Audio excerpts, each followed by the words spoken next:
لیژنەی باڵای ئامادەکاری کۆنگرەی شەشەمی ڕێکخراوی قوتابیانی کوردستان لە مەراسیمێکدا کۆتایی هاتنی کارەکانی لیژنەکەیان ڕاگەیاند.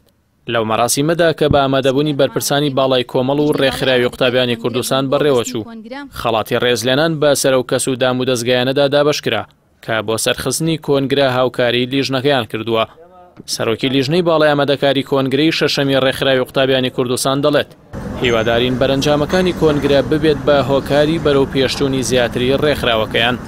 ئەمڕۆ کۆتاییمان بەکارەکانی لیژنەی باڵای ئامادەکاری کۆنگرەی شەشەمی ڕێکخراوی قوتابیانی کوردستان هێنا بە سوپاس و پێزانین بۆ ئەو بەڕێزانی کە لە میانی کۆنگرە و کۆنفرانسەکان هاوکارمان بوون، وەرگانەکان، هەروەها ئەندامانی لیژنە فەرعیەکان، سەرۆک و ئەندامانی لیژنە فەرعیەکان کە هاوکار و هەماهەنگمان بوون. ئەمڕۆ کۆتاییمان بەکارەکانی لیژنەکەمان هێنا و سوپاس بخوا لە مەراسمی خنجیلانەیە سوپاس و پێزانین ئەو کەسانەمان کرد. هیواداری ئینشاءڵڵا ئەنجامەکانی کۆنگرە بێتە هۆی بەرەوپێشوونی زیاتری ڕێکخراوی قوتابیانی کوردستان. سەرۆک و ئەندامانی لیژنە فەرعیەکانی کۆنگرە بە سەرکەوتنی کۆنگرەی شەشەمی ڕێکخراوی قوتابیانی کوردستان دڵخۆشن و مەراسیمی ڕێزلێنانەکەیان بەرز دەنرخێنن. خۆشحاڵین لە ماوەی ڕابردووە هاوکاری لیژنەی باڵا بووین بۆ بەستنی کۆنگرەی شەشەمی ڕێکخراوی قوتابیانی کوردستان. سوپاسی لیژنەی باڵاگەن کە ئەمڕۆ خەڵاتی ڕێزلێنان پێبەخشین. هیوادارین دەرئەنجامەکانی کۆنگرە ڕێکخراوی قوتابیان بەرەو سەرکەوتووی بۆ.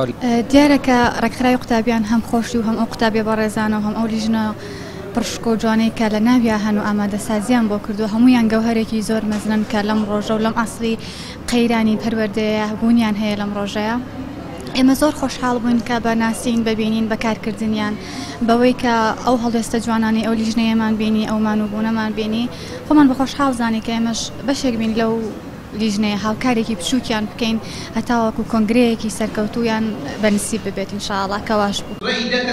لە 9 مانگی ئابی ئەمساڵ ڕێکخراوی قوتابیانی کوردستان کۆنگرەی شەشەمی خۆی گرێدا و تێیدا سکرتێر و دەستەی کارگێڕی سکرتاریەت هەڵبژێردران. هەروەها پەیڕە و پرۆگرامی ڕێکخراوەکە هەموارکرایەوە و ستراتیژی کاری ئاینداش دیاری کرا.